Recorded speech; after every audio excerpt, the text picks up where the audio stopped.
Hello बच्चों, नमस्ते। आज हम आगे इस टॉपिक को लेके जाते हैं। तो पहले आप सब बच्चे कैसे हो? आई होप सभी बच्चे अच्छे होंगे। तो हम फिर से एक बार परावर्तन के नियम फिर से देखते हैं, फिर इसके ऊपर आधारित एक क्वेश्चन पूछा जाता है मोस्टली, तो वो अपन उसको भी सोल्व करेंगे। तो देखो, पहला जो नियम था वो क्या बोल रहा था कि जो आपतन कोण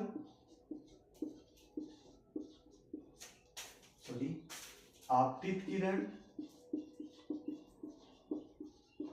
परावर्तित किरण तथा अभिलंब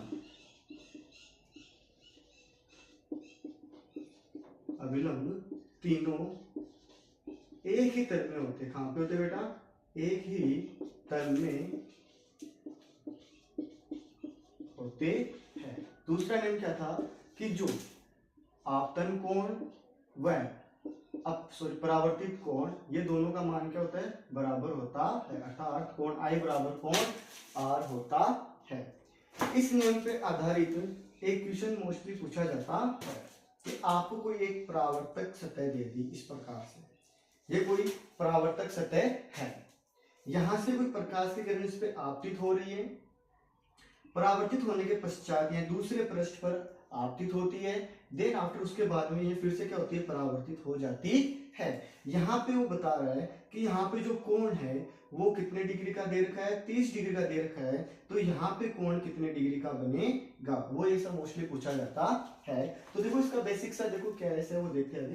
तो देखो, आपको पता है कि ये कोई आपतित किरण है और ये परावर्तित किरण है, तो कोण I बराबर कोण R होता ही है। ठीक है, तो ये कोण I मान ले, तो ये कोण क्या हो गया? R। मतलब कोण I बराबर R, तो ये भी कितने डिग्री का हो गया? 30 डिग्री का हो गया। अब आपको पता है कि ये एक सीधी रेखा है, कैसी है? एक सीधी सरल रेखा होती है जिसमें पूरे कितने डिग्री का कोण बनता है? एक सीधी सरल रेखा के ऊपर 180 डिग्री का कोण बनता है। तो देखिए 30 डिग्री का अगर इसको अपन A और इसको B मान ले, तो आपको पता है ये 30 प्लस A प्लस B बराबर कितना हो जाएगा? 180 डिग्री हो जाएगा। अब आपको पता है कि ये कोण और ये कोण दोनों क्या होते हैं? बराबर होते हैं। तो मैं कोण A बराबर कोण B लिख सकता हूं। तो देखो यहाँ पे 30 degree plus 30 degree plus A plus A बराबर कितना हो गया? 180 डिग्री हो गया। फिर आगे देखिए 60 डिग्री प्लस 2A बराबर 180 डिग्री। तो यहाँ पे 2A बराबर कितना हो जाएगा? 180 माइनस 60। तो यहाँ पे A बराबर 2A बराबर कितना हो जाएगा? 120 डिग्री हो जाएगा। अब A बराबर अपन देखेंगे तो क्या होगा? 120 बटा 2 बराबर कितना? 60 डिग्री। अर्थात ये कोण कितने डिग्री का हो गया? 60 डिग्री का। और ये कोण भी कितने डिग्री का हो गया? 60 डिग्री का हो गया। ठीक है, अब अपन आगे देखते हैं। तो देखो ये एक समकोण बना रही है। ये जो परावर्तक पृष्ठ कितने डिग्री का कोण बना रही है? समकोण बने, अर्थात यहाँ पे कितने डिग्री का कोण है? 90 डिग्री का कोण है। और यहाँ पे टोटल क्या बन रहा है? एक त्रिभुज बन रहा है। ठीक है, तो इसका मान कितना आ गया? 60 डिग्री। इसका मान कितना आ गया? 90 डिग्री। तो यहाँ पे कितने डिग्री का बचेगा? ठीक है, तो काउंट करते हैं। तो यहाँ पे कितने डिग्री का हो जाएगा? 30 डिग्री का हो जाएगा, क्योंकि त्रिभुज के तीनों कोणों का मान कितना होता है? 180 डिग्री होता है। तो 90 डिग्री हो गया, 60 डिग्री हो गया, तो 150 और प्लस 30 कितना हो जाएगा? 180 हो जाएगा। अब ये 130 है, तो ये भी कितना हो जाएगा? ये भी 30 डिग्री का हो जाएगा।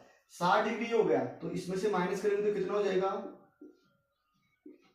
60 डिग्री हो जाएगा। ठीक है, तो इस प्रकार से पूछा जाता है तो कोण कितनी डिग्री का बनेगा? यहाँ पे 60 डिग्री का कोण बनेगा। ओके, ठीक है, तो यहाँ पे अपना परावर्तन के बारे में जो भी था वो सब कुछ खत्म होता है।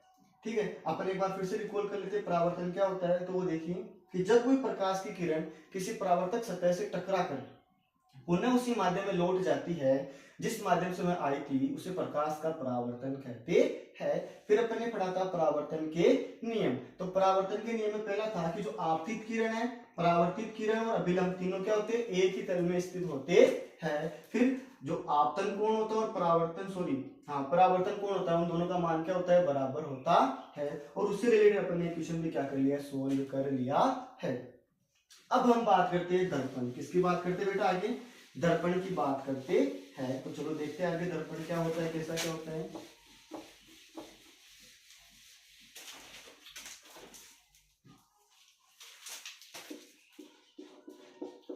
दर्पण की बात करते हैं। क्या करते हैं, किसकी बात करते हैं, दर्पण की बात करते हैं। तो दर्पण क्या होता है कि कोई कांच है, क्या है, कांच है, उसके एक तरफ हमने क्या कर दी, पॉलिश कर दी। क्या कर दी बेटा, पॉलिश कर दी। मोस्टली जो पॉलिश की जाती है वो किसकी की जाती है, चांदी या फिर किसकी की जाती है, एल्यूमिनियम की जाती है।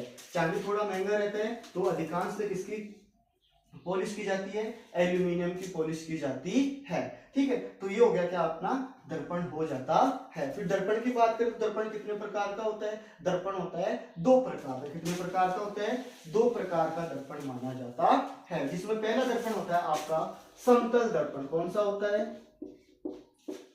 समतल दर्पण होता है। और दूसरा दर्पण होता है वो कौन सा होता है, गोलीय दर्पण होता है। कौन सा दर्पण बेटा, गोलीय दर्पण होता है। ठीक, तो देखिए समतल दर्पण के बारे में अपन यहाँ पे आज जो भी टाइम चलेगा अपना, जितना भी समय बचेगा अपना, उसमें अपन टोटल समतल दर्पण की बात करेंगे। तो चलो अपन आगे देखते हैं समतल दर्पण के बारे में।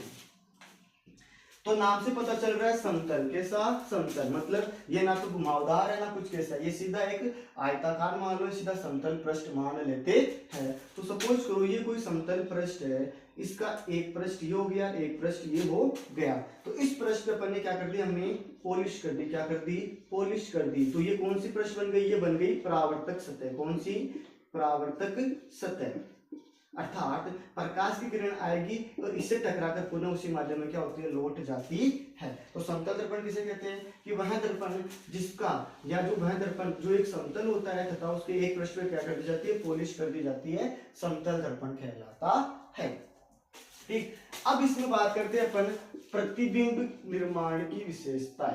अर्थात कि समतल दर्पण में जो प्रतिबिंब बनता है तो प्रतिबिंब की अपन क्या पढ़ेंगे, विशेषताएं पढ़ेंगे। क्या पढ़ेंगे यहाँ पे, विशेषताएं पढ़ेंगे। जिसमें पहली विशेषता की बात करते तो देखो, ठीक, पहली कि जो बिंब होता है, बिंब को आप क्या बोल सकते हो, वस्तु बोल सकते हो, कि जो बिंब होता है वह दर्पण से जितनी दूरी पर होता है, दर्पण से जितनी दूरी पर होता है उतनी ही दूरी पर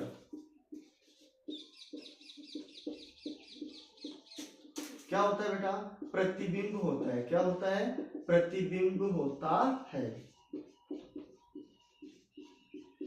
ठीक है, तो पहली विशेषता तो क्या होगी कि जो बिंब है या वस्तु है वह दर्पण से उतनी दूरी पर होता है जितनी दूरी पर क्या होता है, प्रतिबिंब होता है। जैसे ये कोई समतल दर्पण है तो यहां से सपोज करो 2 मीटर पर कोई वस्तु है, ये वस्तु होगी, इसको अपन क्या बोल देंगे, बिंब कह देते हैं। ठीक है, तो दर्पण के पीछे उतनी दूरी पर अर्थात 2 मीटर दूरी पर ही वस्तु का क्या बनेगा, प्रतिबिंब बनेगा। क्या बनेगा, प्रतिबिंब बनेगा। ठीक है, अब देखो एग्जामिनर क्या करता है, कभी कभी कंफ्यूज कर देता है पूछकर कि कैसा क्या होता है।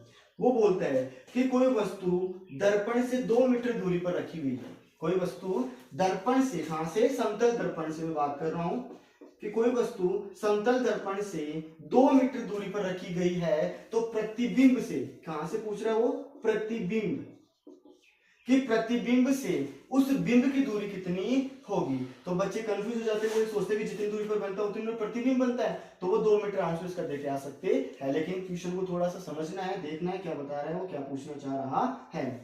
उसने बोला कि समतल दर्पण से वस्तु कितने मीटर दूरी पर रखी गई है, 2 मीटर की दूरी पर रखी गई है। तो प्रतिबिंब बिंब से कितनी दूरी पर बनेगा, तो आपको पता है कि समतल दर्पण से बिंब जितनी दूरी पर बनता है प्रतिबिंब भी उतनी दूरी पर ही बनेगा। लेकिन प्रतिबिंब और बिंब के बीच की दूरी कितनी हो जाएगी, टोटल 4 मीटर। तो इस क्वेश्चन का आंसर कितना आएगा कि जो प्रतिबिंब है वो बिंब से 4 मीटर की दूरी पर बनेगा। ठीक है, यहां तक आई होप सभी बच्चों को समझ में आया होगा। अब अपन दूसरी विशेषता की बात करते हैं। तो दूसरी विशेषता क्या है वो देखो, कि समतल दर्पण में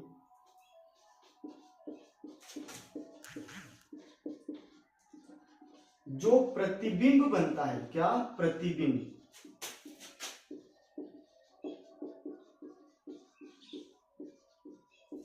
वह कैसा होता है, आभासी होता है। कैसा होता है, आभासी होता है। और कैसा होता है, सीधा होता है। कैसा होता है, सीधा होता है।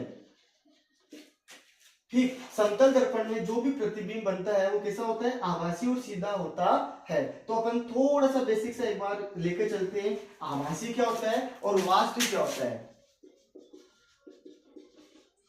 आभासी और वास्तविक, क्योंकि ये जो वर्ड है हमारे जो सब्जेक्ट है या जो ये पार्ट चल रहा है उसमें बार बार आएगा कि आभासी क्या होता है, वास्तविक क्या होता है। तो देखो आभासी की बात करें तो वह प्रतिबिंब, क्या, वह प्रतिबिंब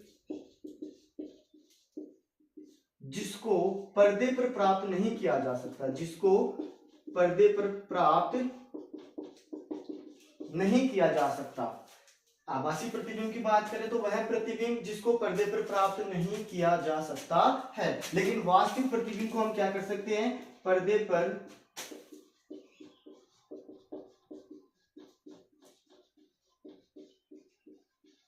प्राप्त कर सकते हैं। आभासी प्रतिबिंब पर्दे पर प्राप्त नहीं कर सकते, लेकिन वास्तविक प्रतिबिंब को हम पर्दे पर प्राप्त कर सकते हैं। तो आप समझ जाना, जहां पे आभासी का मीन्स आए तो क्या समझोगे आप कि उसको पर्दे पर प्राप्त नहीं कर सकते। अगर वास्तविक आए तो वहां पे क्या बोलेंगे अपन कि उसको पर्दे पर प्राप्त कर सकते हैं। ठीक है, तो समतल दर्पण से जो प्रतिबिंब बनता है वह आभासी होता है, सीधा होता है। तीसरी बात करें तो वो है कि जो बिंब है, कि बिंब का जो आकार होता है, बिंब का जो आकार होता है उतने ही आकार का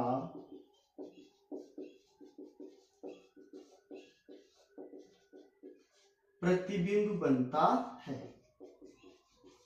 ठीक है, मतलब जिसकी मान लो सपोज करो कि जो बिंब है उसकी हाइट मान ली आपको h दे दी, h मीटर दे दी, तो प्रतिबिंब की हाइट भी कितनी होगी, h मीटर ही होगी। ठीक है, तो ये कुछ समतल दर्पण की क्या हो गई, विशेषताएं हो गई, जिसमें पहली विशेषता क्या है कि जो बिंब है वह दर्पण से जितनी दूरी पर होता है उतनी दूरी पर क्या बनता है, प्रतिबिंब होता है। कहां से, दर्पण से। कहां से बेटा, दर्पण से। दूसरी बात करते हैं कि समतल दर्पण जो प्रतिबिंब बनाता है वह आभासी होता है, मतलब उसको पर्दे पर प्राप्त नहीं कर सकते हैं। और कैसा होता है, सीधा होता है। तीसरी बात करता हूं तो बिंब का जो आकार है, मतलब जितनी साइज है, जितनी आकृति है, जितनी उसकी लेंथ है, उतनी ही प्रतिबिंब की क्या होती है, आकृति, साइज होती है। तो यहाँ पे समतल दर्पण की जो विशेषताएं होती है वो क्या होती है, लगभग कंप्लीट होती है। ठीक है, तो एक बार फिर से देख लो आप कितना क्या कैसे, तो देख लो एक बार क्या है। ठीक, बाकी अपन आगे बढ़ते हैं। तो नोट कर लिया होगा सभी ने। तो चलो आगे देखते हैं।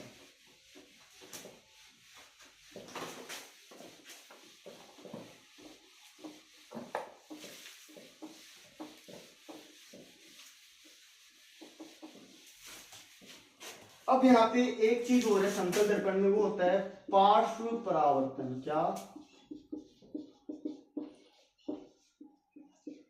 पार्श्व परावर्तन। इसमें क्या होता है कि समतल दर्पण में क्या,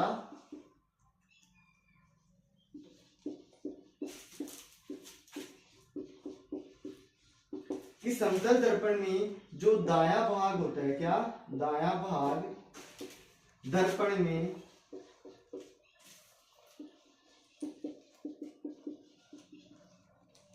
बायां होता है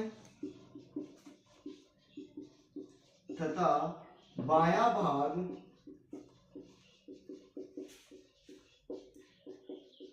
दर्पण में दायां होता है। मतलब समतल दर्पण में क्या होती है, दिशाएं बदल जाती है।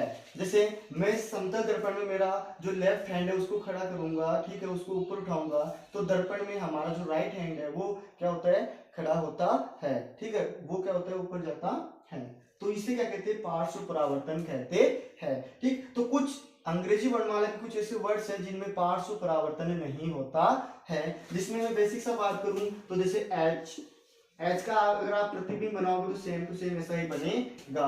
बात करता हूं आई, ठीक है, उसका प्रतिबिंब भी सेम टू सेम ऐसा ही बनेगा। मैं बात करता हूं ओ, टी, ठीक है, तो कुछ ऐसे वर्ड्स हैं जिनका क्या होता है, पार्श्व परावर्तन नहीं होता है, अर्थात जो जैसा होता है वो वैसा का दिखाई देता है। अगर मैं बात करूं बी, किसकी बात करता हूँ, बी। तो हमने बी तो ऐसे लिखा है, लेकिन दर्पण में कैसा बनेगा, उल्टा बनता है। ठीक है, तो इसमें क्या होता है, पार्श्व परावर्तन होता है। लेकिन कुछ वर्ड्स ऐसे होते हैं अंग्रेजी वर्णमाला में जिनमें पार्श्व परावर्तन नहीं होता।